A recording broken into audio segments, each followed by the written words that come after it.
রমজানের স্নিগ্ধতায় সেজেছে ঢাকা বিশ্ববিদ্যালয়, ঐক্যবদ্ধভাবে নিজস্ব ধর্মীয় উৎসব পালনের প্রত্যয়। রমজান শুধু ইবাদতের মাস না, একটা আনন্দের মাস হিসেবে আমাদের মাঝে আসে, রহমত বরকত নিয়ে আসে আমাদের মাঝে। এখানে কিন্তু নানা মত নানা পথের শিক্ষার্থীরা কিন্তু একসাথে হলের মধ্যে সহাবস্থান করছে। এটি আসলে ফ্যাসিস্ট মুক্ত আমাদের প্রথম রমজানে।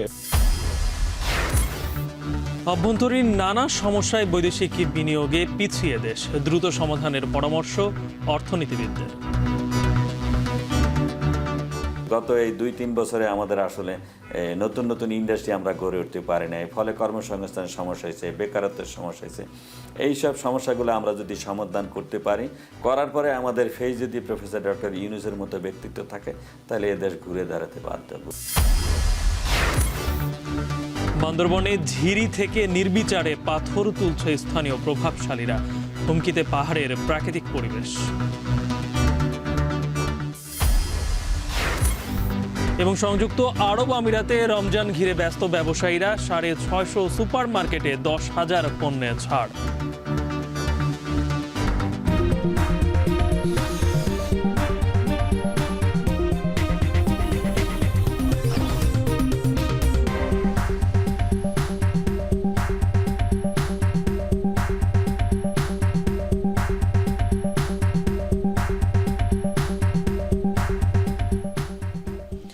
স্বাগত। এখন সকালে শুনছিলেন শিরোনাম, পুরো আয়োজন জুড়ে সঙ্গে আছে আমি গালিব ইবনে রিয়াজ। উত্তাল জুলাইয়ের পর শান্ত সুনিবিড় এবারের রমজানের ঢাকা বিশ্ববিদ্যালয় প্রাঙ্গণ। প্রতিটি আবাসিক হলে যেন উৎসবের আমেজ। বাধাহীন উদযাপনে উচ্ছ্বসিত শিক্ষার্থীরা বলছেন, স্বৈরাচার মুক্ত স্বাধীন উদযাপনে এবারের রমজান স্মরণীয় হয়ে থাকবে। আরও জানাচ্ছেন সিফাত শাহরিয়ার।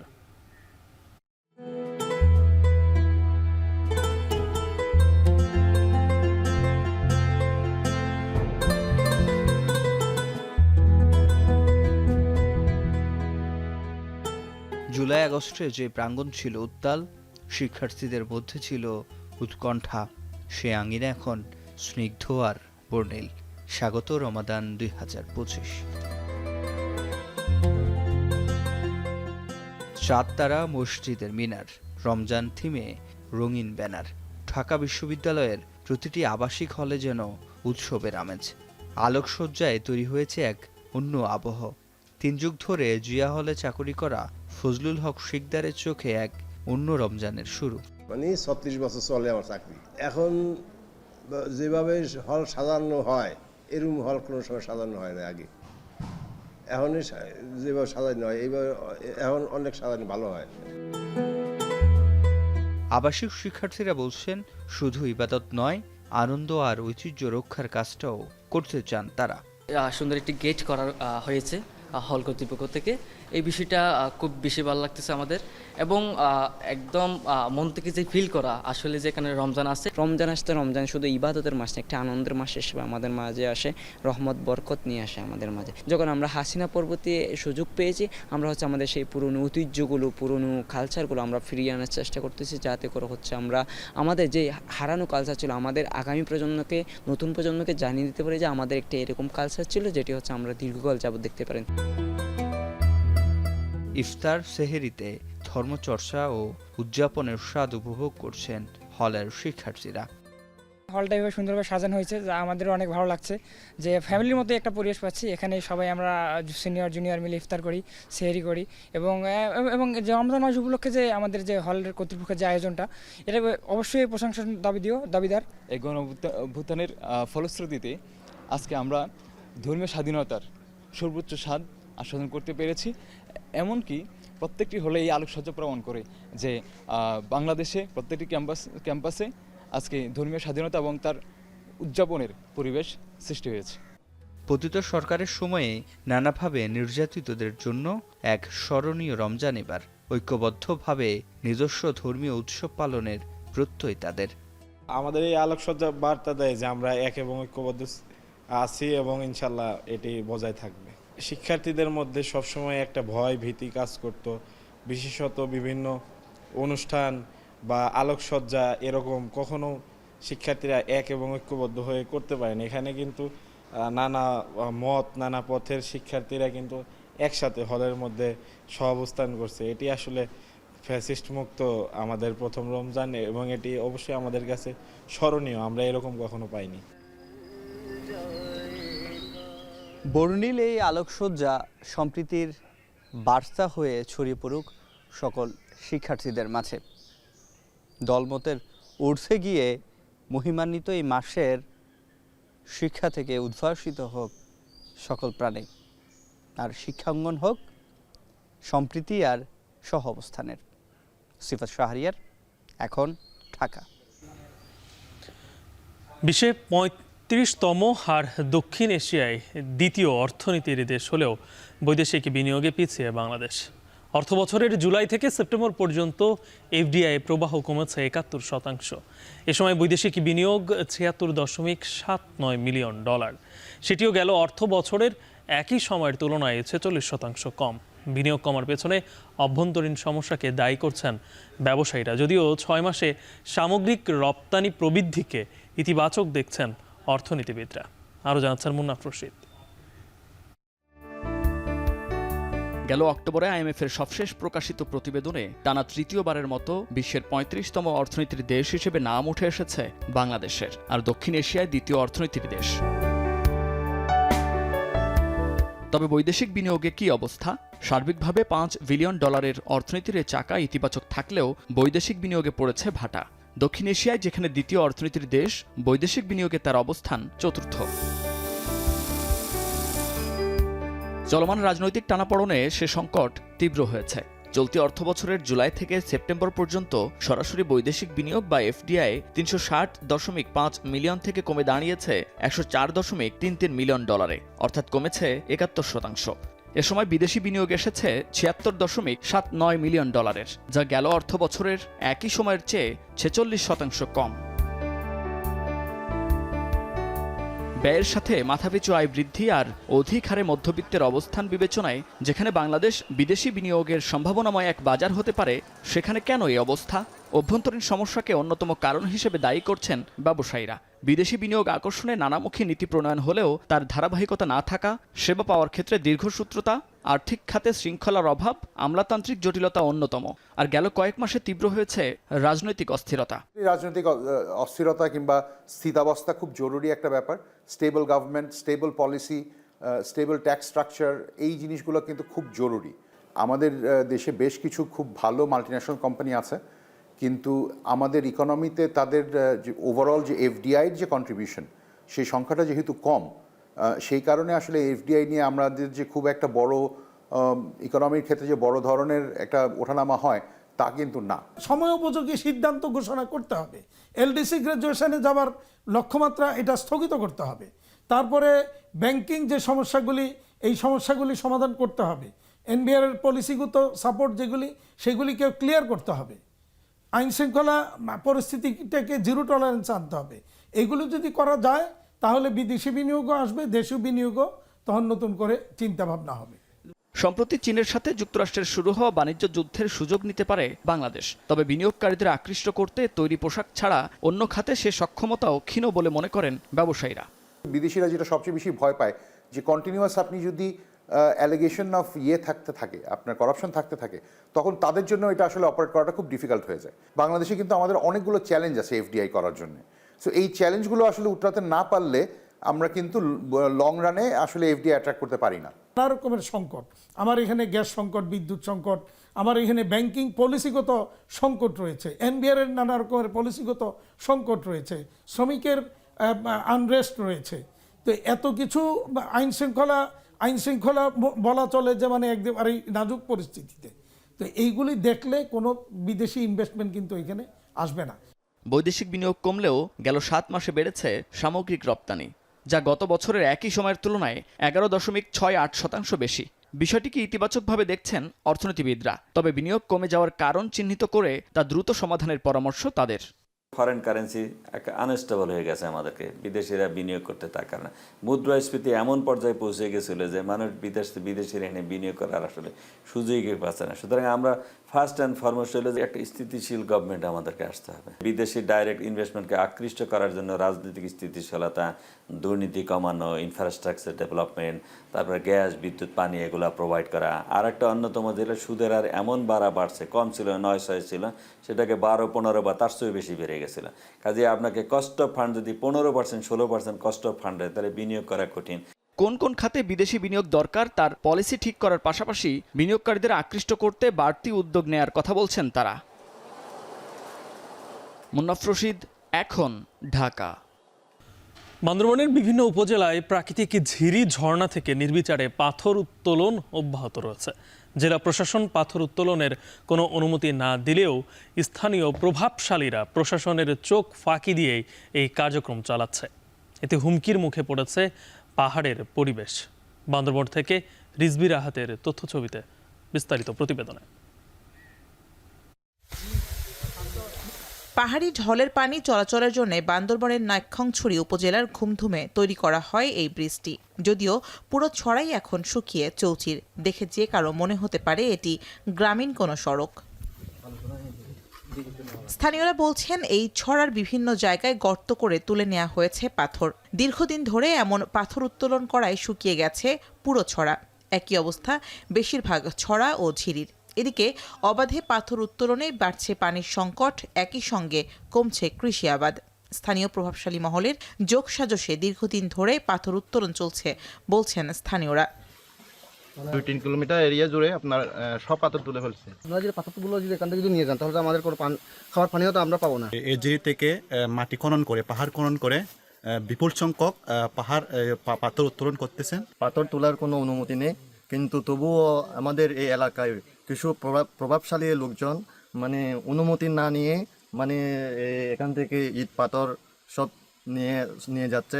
এদিকে উপজেলা প্রশাসন বলছে পাথর তোলা নিষিদ্ধ হলেও অনেকেই আগের নেয়া অনুমতিপত্র দেখিয়ে ঝিরি ও পাহাড় খুঁড়ে পাথর উত্তোলন করছে। এ বিষয়ে বিভিন্ন সময় অভিযান চলমান রয়েছে বলছেন কর্মকর্তারা। আমি ব্যাপারটা সম্পর্কে জেনেছি, ইতিমধ্যে আমি আমাদের বান্দরবানের যে পরিবেশ অধিদপ্তর তাদেরকে ব্যাপারটা জানিয়েছি। তারা অভিযান পরিচালনা করার সিদ্ধান্ত নিয়েছেন, সহসহায়তা তারা আসবেন। আমি ইতিমধ্যে আমাদের ওখানে যে বাংলাদেশ সীমান্তে যে বিজিবি আছেন তাদেরকেও জানিয়েছি, তারাও ব্যাপারটা নিয়ে কাজ করছেন। দুর্গম এলাকায় শুধু আইন প্রয়োগ করে পাথর উত্তোলন বন্ধ করা সম্ভব নয় বলে মনে করছে প্রশাসন। সেজন্য স্থানীয়দের মধ্যে সচেতনতা সৃষ্টির তাগিদ দিচ্ছেন তারা। এখন বান্দরবান। হবিগঞ্জের হাজমিরিগঞ্জে গেল বন্যায় ভেঙে যাওয়া কোয়ার ঢালা স্লুইস গেটের সংযোগ সড়ক 8 মাসেও মেরামত হয়নি। এতে বিঘার পর বিঘা জমির বড় ফসল নিয়ে চরম দুশ্চিন্তায় পড়েছেন কৃষকরা। তাদের দাবি, স্লুইস গেটের ভাঙা অংশটি দ্রুত মেরামত করা না হলে চৈত্রের মাঝামাঝি সময়ে কুশিয়ারা নদীতে পানি আসলে ডুবে যেতে পারে 3 উপজেলার বড় ফসল। হবিগঞ্জ থেকে সহকর্মী কাজল সরকারের প্রতিবেদন। গেল বছরের 4 জুন হবিগঞ্জের আজমিরিগঞ্জ বদলপুর সড়কের কুশিয়ারা তীরবর্তী কোয়ার ঢালা স্লুইস গেটের দুপাশের সংযোগ সড়ক ভেঙে যায়। সময়ের সাথে ভাঙনটি আরও বড় আকার ধারণ করে, তবে দীর্ঘ 8 মাসেও এটি মেরামতের উদ্যোগ নেওয়া হয়নি। এদিকে হাওর জুড়ে শেষ হয়েছে বড় আবাদ, আর মাস দেড়েক পরই ফসল ঘরে তোলার সময়। কিন্তু কোয়ার ঢালা স্লুইস গেটের সংযোগ সড়কের বাঁধ এখনও মেরামত না করায় 3 উপজেলার কৃষকরা দুশ্চিন্তায় পড়েছেন। তাদের আশঙ্কা, চৈত্রে আগাম বৃষ্টিপাত হলে কুশিয়ারা নদীর পানি হাওরে ঢুকে পড়বে, এতে তলিয়ে যাবে বিস্তীর্ণ ফসলি জমি। অনেক বয়ে আছি, আতঙ্কে আছি। চৈত মাসের শেষ হয় এগুলা বৈশাখে তো ক্ষতিগ্রস্ত হইয়া ভাঙিয়া অনেক ক্ষতি করতে পারে। যদি মনে হয় মাসের 1.5 মাসের ভিতরে না বান্ধা হয় তো এই বাঁধ আর বান্ধার মতো সম্ভব না। এই বান্ধা ছুটলে বাদে এই আওয়ার থেকে দৌড়ে করে ভাতারে ছুটে পানি। এই সংযোগ সড়কটির দায়িত্বে রয়েছে জেলা প্রকৌশল অধিদপ্তর। ঠিকাদারের সঙ্গে চুক্তি করে দ্রুত কাজটি সম্পন্ন করার নির্দেশ দেয়া হয়েছে বলে জানান সংস্থাটির নির্বাহী প্রকৌশলী। চুক্তি স্বাক্ষরিত হয়েছে ঠিকাদারকে উক্ত কাজটি জরুরি ভিত্তিতে মেরামত করার জন্য নির্দেশনা প্রদান করা হয়েছে। চৈত্রের মাঝামাঝি সময়ের আগেই উক্ত স্লুইস গেটের অ্যাপ্রোচের সড়কটি মেরামত করা সম্ভব হবে ঠিকাদারকে। এর আগে 2022 সালে কয়ারঢালা স্লুইস গেটে ভাঙন দেখা দেয়। পরে ত্রুটিযুক্ত মেরামতের কারণে আবারও তা ভেঙে যায়। তবে এবার যেন শক্তিশালী বাঁধ তৈরি করা হয় এমনটাই দাবি কৃষকদের। কাজল সরকার, এখন হবিগঞ্জ। ঝালকাঠিতে রমজানের শুরু থেকেই চড়া বেশ কিছু সবজির বাজার। সপ্তাহ ব্যবধানে কেজিতে 20 থেকে 30 টাকা বেড়েছে শসা ও বেগুনের দাম। এ নিয়ে আরও বিস্তারিত জানাতে শহরের বড়বাজার থেকে যুক্ত হচ্ছেন আলামিন তালুকদার। আলামিন, বাজারে সবজির সরবরাহ কেমন? আপনি যে দাম বৃদ্ধির কারণ বলছেন, এটা কি আসলে রমজানের কারণেই নাকি সরবরাহের কমতি রয়েছে? জি, ধন্যবাদ গালিব। আসলে দুটো কারণ আমি বাজারে ঘুরে জানতে পেরেছি। সেটি হচ্ছে যে সবজির আসলে মূলত একেবারে শেষ সিজন এবং আসলে রমজানের যে সমস্ত সবজির বেশি চাহিদা থাকে, এই সমস্ত সবজি কিন্তু একটু অসাধু ব্যবসায়ীরা একটু বেশি বাড়তি দামে বিক্রি করতে চাচ্ছেন। এই কারণে আসলে বেশ কিছু সবজির দাম ঊর্ধ্বমুখী। তবে আমি একটু জানিয়ে রাখি, ঝালকাঠি জেলায় যে পরিমাণ সবজির চাহিদা থাকে, এই চাহিদার 80% কিন্তু আসে যশোর, সাতক্ষীরা ও খুলনা অঞ্চল থেকে এবং সেখানে কৃষকের হাত থেকে এই বাজার পর্যন্ত পৌঁছাতে এই সমস্ত সবজি কিন্তু কয়েক দফা হাত বদল হয়। সে কারণে সবজির দাম কিছুটা আসলে বেড়ে যায়। আর স্থানীয় ব্যবসায়ীদের সাথে কথা বলেছি, তারা বলেছেন যে আসলে মৌসুম শেষ এবং রমজানে একটু চাহিদা বেড়ে যাওয়ায় সেই চাহিদা অনুযায়ী আসলে সবজির যোগান কম থাকায় তারা কিছু কিছু সবজি বাড়তি দামে বিক্রি করছেন। তো গালিব, আজকের বাজারে বিক্রি হচ্ছে এমন কিছু সবজির দাম আমি জানিয়ে দিচ্ছি। আজকের বাজারে বেগুন বিক্রি হচ্ছে 80 থেকে 90 টাকা কেজি দরে। এই বেগুন কিন্তু রমজান শুরুর দুদিন আগে বিক্রি হয়েছে 60 টাকা কেজি দরে। এর পাশাপাশি শসা বিক্রি হচ্ছে 50 থেকে 55 বা 60 টাকা কেজি দরে। সেটিও কিন্তু রমজান শুরুর দুদিন আগে মাত্র 30 টাকা কেজি দরে বিক্রি হয়েছে। তো এই দুটি সবজিরই সবচেয়ে বেশি দাম বেড়েছে। এর পাশাপাশি যদি লেবুর কথা বলি, সুগন্ধি জাতীয় যে সমস্ত লেবু রয়েছে, এই লেবুর দাম সবচেয়ে বেশি বেড়েছে। এলাচি লেবু বিক্রি হচ্ছে আজকের বাজারে 60 টাকা। এই এলাচি লেবু কিন্তু 30 থেকে 40 টাকা দরে বিক্রি হয়েছে দুদিন আগেও। এর পাশাপাশি কাগজি লেবু স্থানীয় জাতের, সেটি বিক্রি হচ্ছে 70 টাকা হালি এবং করলা বিক্রি হচ্ছে 100 টাকা। কাঁচামরিচ বিক্রি হচ্ছে 60 টাকা। এই কাঁচামরিচ কিন্তু 20 টাকা বেড়েছে এবং টমেটো বিক্রি হচ্ছে 25 টাকা। এই টমেটো 5 টাকা কেজিতে বেড়েছে। প্রতি পিস লাউ বিক্রি হচ্ছে আজকের বাজারে 50 থেকে 80 টাকা দরে। এছাড়া গালিব অন্যান্য যে সমস্ত সবজি রয়েছে, সেই সবজির দাম কিন্তু অপরিবর্তিত রয়েছে। তবে ক্রেতারা আসলে এই বাজারে যে সমস্ত রমজানের যে সমস্ত পণ্যের চাহিদা বেশি বা প্রয়োজন হয়, সে সমস্ত সবজির দাম বাড়ায় তারা কিছুটা অস্বস্তিতে পড়েছেন। তারা বলছেন যে আসলে সরকারের যে সমস্ত সংস্থা রয়েছে বাজার মনিটরিং এ, তারা কিন্তু নিয়মিত বাজার মনিটরিং করছেন না। তারা যদি আসলে নিয়মিত বাজার মনিটরিং করতেন, তাহলে কিছু কিছু অসাধু ব্যবসায়ী রয়েছে, তারা দাম বাড়িয়ে বিক্রি করতে পারতেন না। তো সব মিলিয়ে আসলে সবজির বাজার কিছুটা ঊর্ধ্বমুখী। ঝালকাঠি থেকে আমার কাছে এই ছিল সবজি বাজার পরিস্থিতি সবশেষ। গালিব। ঝালকাঠি থেকে যুক্ত ছিলেন সহকর্মী আলামিন তালুকদার। এখন সকালে নিচ্ছে একটা বিরতি, ফিরছে একটু পরেই।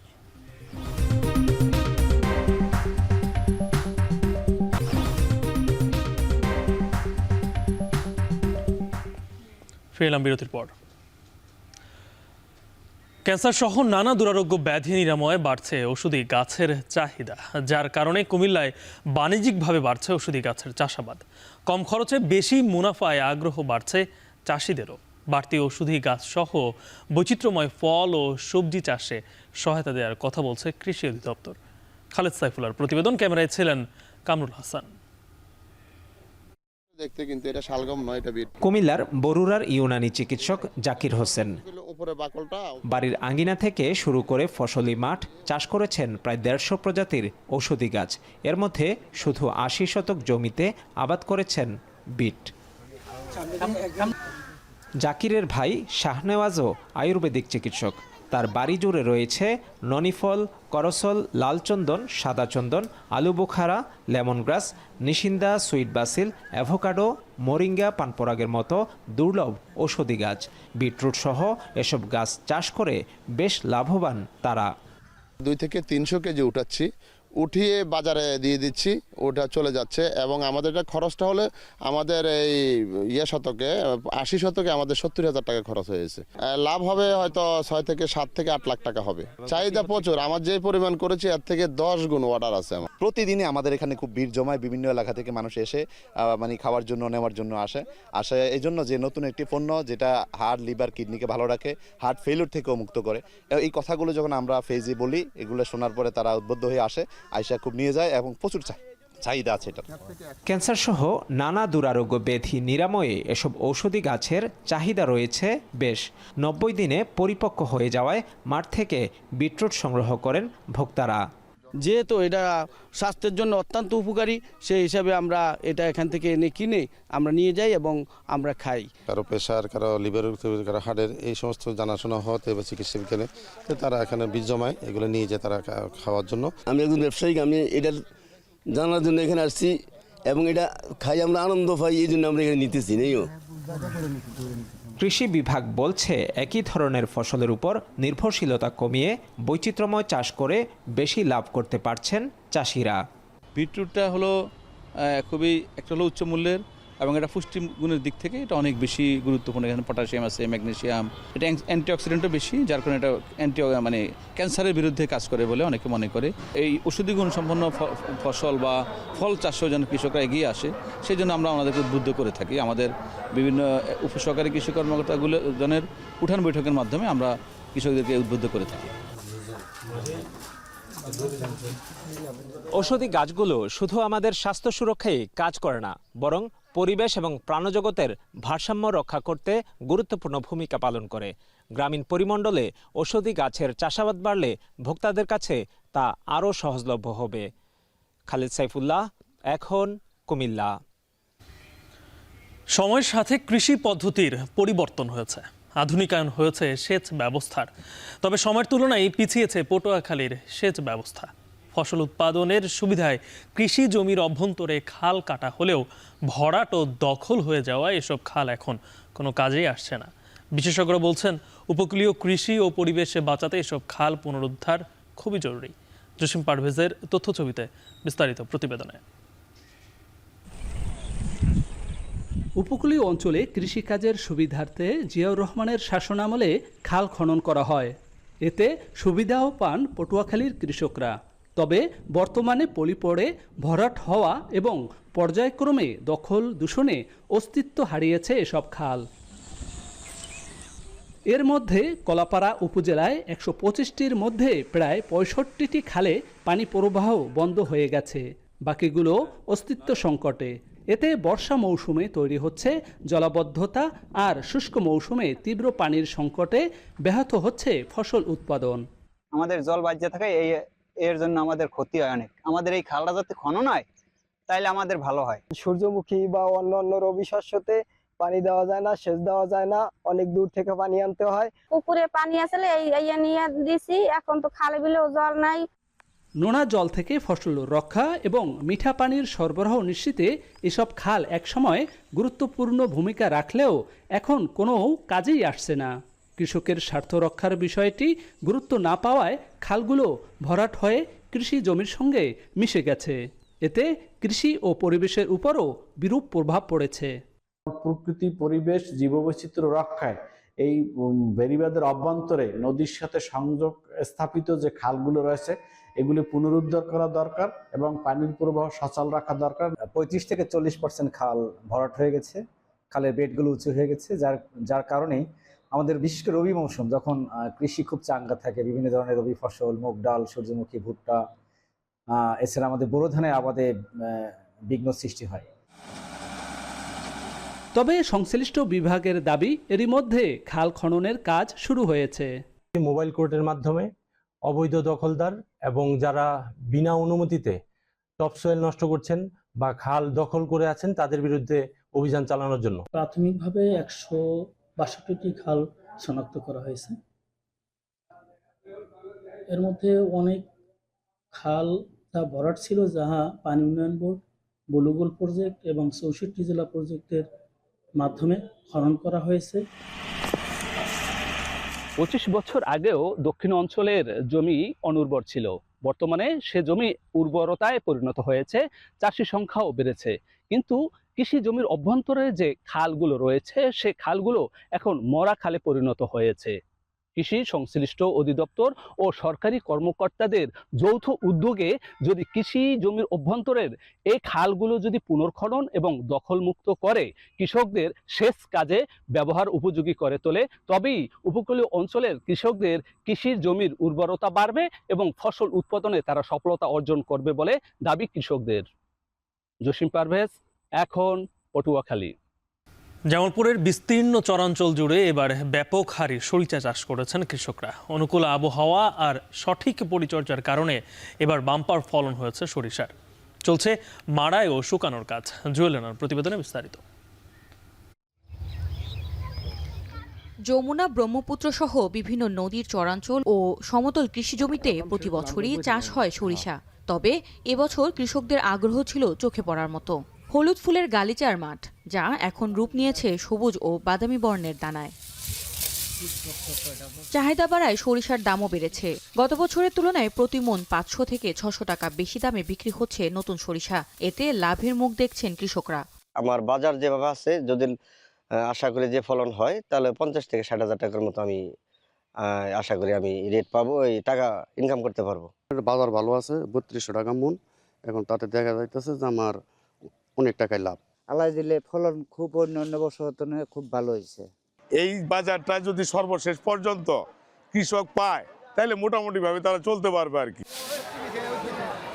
বড় বড় তেল উৎপাদনকারী প্রতিষ্ঠানগুলো ইতিমধ্যে বাজার থেকে সরিষা সংগ্রহ করে মজুত করছে। প্রকারভেদে প্রতিমণ সরিষা 2000 থেকে 3200 টাকায় কেনাবেচা হচ্ছে। এবার সরিষার বাজার ভালো। বাংলাদেশের বিভিন্ন প্রান্তে বিক্রি করি, প্রায় সারা বাংলাদেশ বিক্রি করি। এইভাবে যদি সরিষার বাজারটা এই 3000, 3100, 3200 থাকে, তাহলে কৃষক এটা আবাদ করতে আগ্রহী হবে। 30 থেকে 35 লাখ টাকার সরিষা বিক্রি হবে, ক্রয় বিক্রয় হবে। জেলায় চলতি বছরে প্রায় 60,000 টন সরিষা উৎপাদিত হচ্ছে, যার বাজার মূল্য 500 কোটি টাকার বেশি। কৃষি সম্প্রসারণ অধিদপ্তরের সকল স্তরের কর্মকর্তাগণ আমদানি নির্ভর সয়াবিন তেলের ব্যবহার কমিয়ে সরিষার তেলের ব্যবহার বৃদ্ধিতে সর্বোচ্চ প্রচেষ্টা চালিয়ে যাচ্ছে। বাম্পার ফলন ও ভালো দামের কারণে সরিষা চাষে নতুন সম্ভাবনার দ্বার খুলেছে জামালপুরের কৃষকদের জন্য। এখন জামালপুর নিচে আরও একটা বিরতি, ফিরছে একটু পরেই।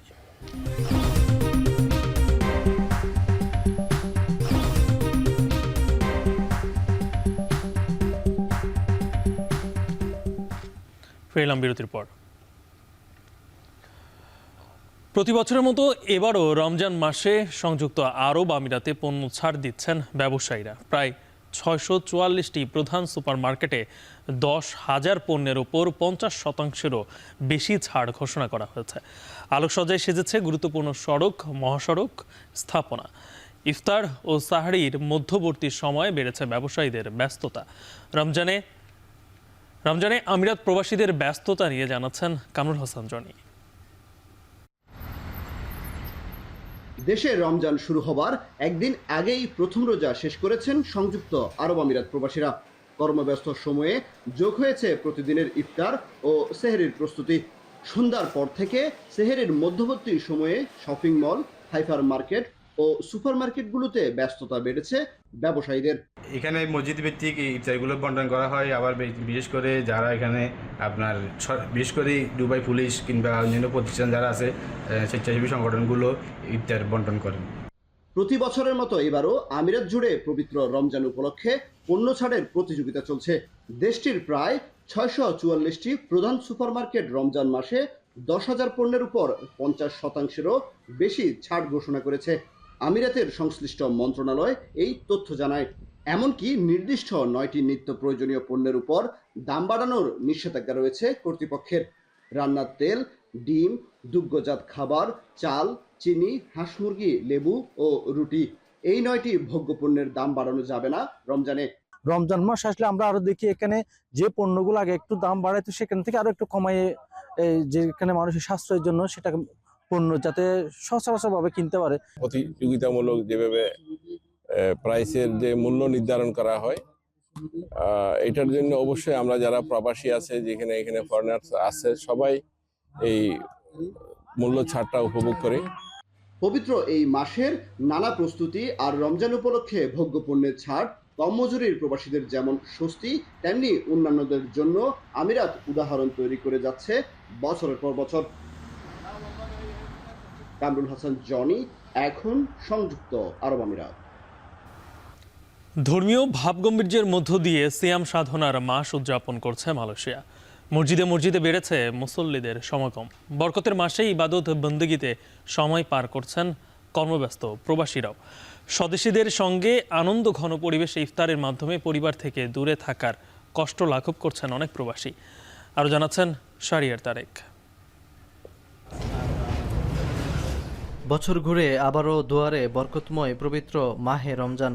ইসলাম ধর্মে প্রচলিত বিশ্বাস অনুযায়ী পবিত্রতম এ মাসে আল্লাহর সন্তুষ্টি লাভের আশায় ইবাদতের মধ্য দিয়ে দিন কাটছে ধর্মপ্রাণ মুসল্লিদের। ব্যতিক্রম নয় দক্ষিণ পূর্ব এশিয়ার তৃতীয় বৃহৎ মুসলিম অধ্যুষিত দেশ মালয়েশিয়াও। যথাযথ ধর্মীয় ভাবগাম্ভীর্যের সাথে সিয়াম সাধনার মাস শুরু হয়েছে মালয়েশিয়ায়।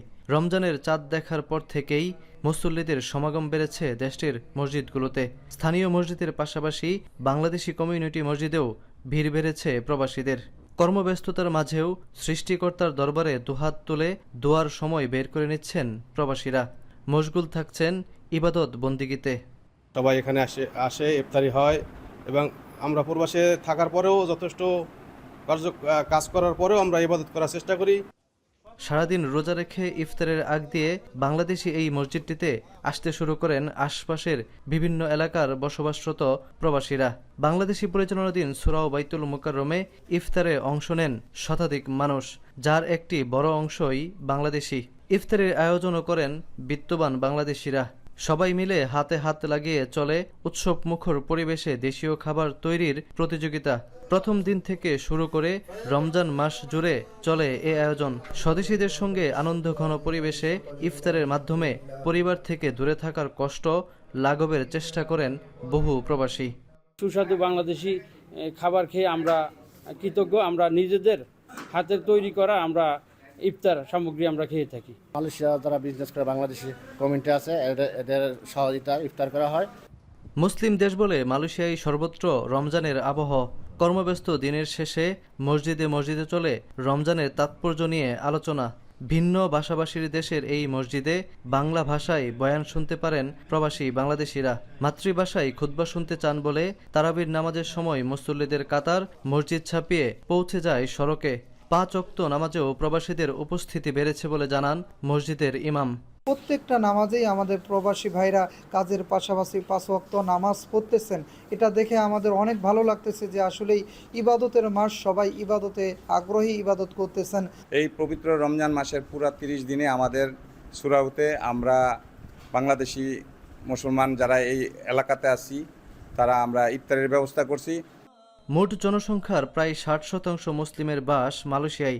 সংখ্যায় যা প্রায় 2 কোটি। রোজার পাশাপাশি নিজস্ব ঐতিহ্য ও সংস্কৃতির মিশেলে রমজান মাসে ভিন্ন আমেজ থাকে দেশটিতে। শাহরিয়ার তারেক, এখন মালয়েশিয়া। ধ্বংসস্তূপের মধ্যেই পবিত্র রমজানের আনুষ্ঠানিকতা সারছেন যুদ্ধবিধ্বস্ত গাজা উপত্যকার বাসিন্দারা। গাজার রাফা অঞ্চলে প্রায় 5,000 ফিলিস্তিনি প্রতিদিন সমবেত হয়ে ধ্বংসস্তূপের মধ্যেই ইফতার করেন। সাময়িক যুদ্ধবিরতির কারণে আপাতত হামলা বন্ধ থাকলেও উপত্যকাটিতে নিত্যপণ্যের দাম এখনও আকাশছোঁয়া। এদিকে দ্বিতীয় ধাপের যুদ্ধবিরতি চুক্তি নিয়ে শঙ্কায় আছেন গাজাবাসী। আরও জানাচ্ছেন তানভীর জনি। শোক ও বেদনার মধ্যেই রমজান মাসের রোজা ও ইবাদত পালন করছেন ফিলিস্তিনিরা। রমজান মাস ঘিরে বিশ্বের বিভিন্ন প্রান্তে মানুষ যখন নানা আয়োজনে ব্যস্ত, তখন গাজায় বেজে উঠছে যুদ্ধের আর্তনাদ। যুদ্ধবিরতি স্থায়ী হবে কিনা তা নিয়েও উদ্বিগ্ন সবাই। প্রায় 16 মাসের যুদ্ধে গাজা উপত্যকার ঘরবাড়ি, মসজিদ, স্থাপনা সব গুড়িয়ে দিয়েছে ইসরায়েলিরা। নামাজ পড়ারও জায়গা নেই তাদের। গাজার রাফা অঞ্চলে ধ্বংসস্তূপের মধ্যে সমবেত হয়ে একসঙ্গে ইফতার করেন স্থানীয় বাসিন্দারা। تعزيز روح الترابط الاجتماعي في ظل شهر رمضان وشهر الخيرات وشهر الموائد دائما نكون نجتمع عليه كل الناس. اليوم هو يوم كبير جدا حيث نستضيف أكثر من 5,000 شخص. এদিকে রোজা শুরু হতেই গাজায় মানবিক সহায়তা বন্ধ করে দিয়েছে ইসরায়েল। গাজায় প্রবেশের অনুমতির অপেক্ষায় মিশরের রাফা সীমান্তে দাঁড়িয়ে আছে ত্রাণের ট্রাকগুলো। সব জিম্মিদের মুক্তির বিনিময়ে রমজান মাস জুড়ে অস্থায়ী যুদ্ধবিরতির চুক্তির প্রস্তাব দেয় ইসরায়েল। তবে হামাস বলছে মানবিক সহায়তার ট্রাক আটকে দিয়ে যুদ্ধবিরতির শর্ত লঙ্ঘন করেছে ইসরায়েলিরা। যুদ্ধবিধ্বস্ত গাজা উপত্যকায় এমনিতেই নিত্যপণ্যের তীব্র সংকট। এর মধ্যেই রোজা ঘিরে জিনিসপত্রের দাম বেড়েছে বহুগুণ। পবিত্র মাসের আনন্দ ম্লান হয়ে গেছে ফিলিস্তিনিদের। যে যা পারছেন সাধ্যমতো সেহরি ও ইফতার সামগ্রী কিনছেন। এত কিছুর পরও নিরাপদে বসবাস করাই তাদের একমাত্র চাওয়া।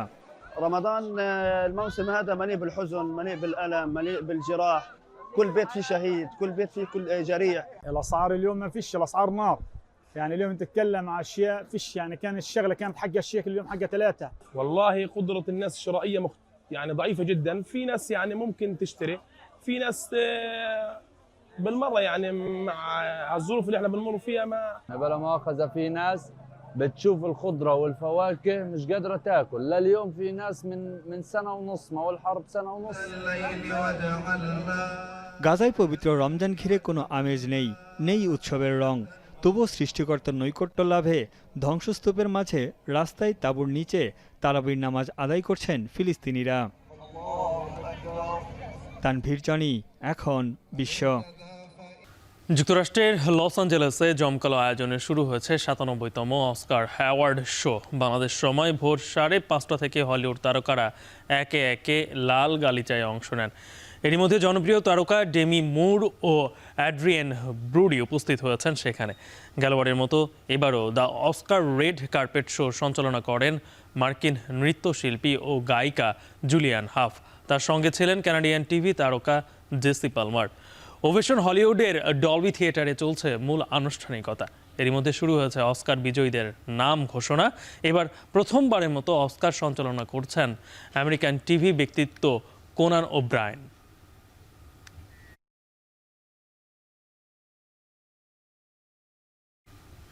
নিচে আরও একটা বিরতি, ফিরছে একটু পরেই।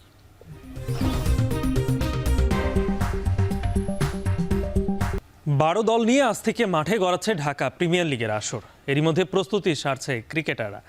ডিপিএলের সবচেয়ে বেশি বার শিরোপা জেতা আবাহনী এবারও লক্ষ্যটা চ্যাম্পিয়ন হওয়া। অন্যদিকে চিরপ্রতিদ্বন্দ্বী মোহামেডানও চায় শিরোপার খরা কাটাতে। আরও জানাচ্ছেন তাসওয়ার নাফি। সোমবার থেকে শুরু হবে ঢাকায় ক্রিকেটের সবচেয়ে বড় আসর ঢাকা প্রিমিয়ার লিগ। তারই প্রস্তুতি চলছে বিসিবিতে। মাঠের ব্যানার তৈরিতে ব্যস্ত মাঠ কর্মীরা। অন্যদিকে ক্রিকেটাররা ঘাম ছড়াচ্ছে নিজেদের সেরা প্রস্তুতি নিতে। খাতা কলমে এবারের ডিপিএল এর সেরা দল গড়েছে মোহামেডান স্পোর্টিং ক্লাব। দলে আছেন জাতীয় দলের বেশ কয়েকজন তারকা। তাই আসর শুরুর আগে চ্যাম্পিয়ন ছাড়া অন্য কিছু ভাবনায় নেই তাদের, বললেন দলটির অধিনায়ক Tamim Iqbal. Format different tournament, আশা করি মোহামেডানের যে লক্ষ্য চ্যাম্পিয়ন হওয়া, অনেক বছর চ্যাম্পিয়ন হয় না, ওই দিকে যেরকম আমরা আগাইতে পারি। আশা করি এই লক্ষ্যটা আমরা যেরকম অ্যাচিভ করতে পারি, এটা আমাদের নিজেদের জন্য ভালো লাগবে। Plus this club deserves this. এত বড় একটা ক্লাব বাট এত বছর ধরে চ্যাম্পিয়ন না হয়, it's not a great thing. সাদা কালোরা যখন মাঠে নামবে সেরা দল নিয়ে, তখন পিছিয়ে নেই গেল আসরের চ্যাম্পিয়ন আবাহনী। বাজেট সংকটে সেরা দল করতে না পারলেও লক্ষ্যটা একই। স্কোয়াডে আছেন নাজমুল শান্ত, মোসাদ্দেক মিঠুন সহ জাতীয় দলের বর্তমান সাবেক অনেকেই। গত 5 দিন ধরে আমরা প্র্যাকটিস করতেছি, সো আমাদের প্রিপারেশনটা ভালো আছে। যে যার মতো প্রিপারেশন নেওয়ার চেষ্টা করছে। আমার মনে হয় কালকে সবাই নিজের সেরাটা দিয়ে চেষ্টা করবে, প্রথম ম্যাচ থেকে উইনিং থেকে থাকা। সোমবার থেকে মিরপুর আর বিকেএসপির 2 মাঠে শুরু হবে এবারে ডিপিএল এর আসর, যার পর্দা উঠবে গতবারের চ্যাম্পিয়ন আবাহনী আর প্রথম বিভাগ থেকে প্রিমিয়ারে আসা অগ্রণী ব্যাংক ক্রিকেট ক্লাবের ম্যাচ দিয়ে। তাসওয়ার নাফি, এখন ঢাকা। এখন সকালে শিরোনামগুলো আরও একবার।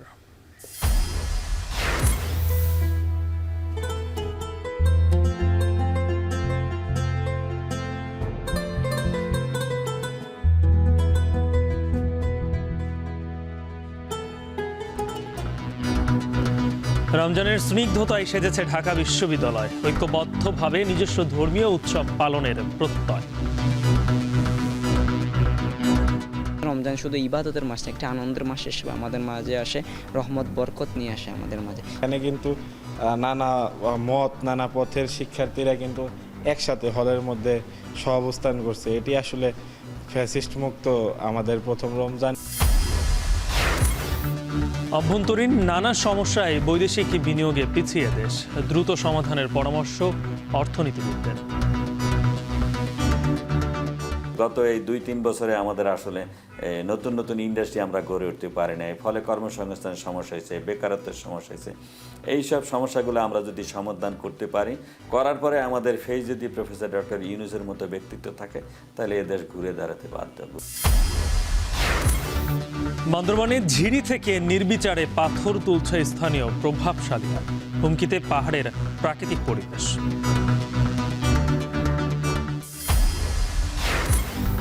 এবং সংযুক্ত আরব আমিরাতে রমজান ঘিরে ব্যস্ত ব্যবসায়ীরা, 650 সুপার মার্কেটে 10,000 পণ্যে ছাড়।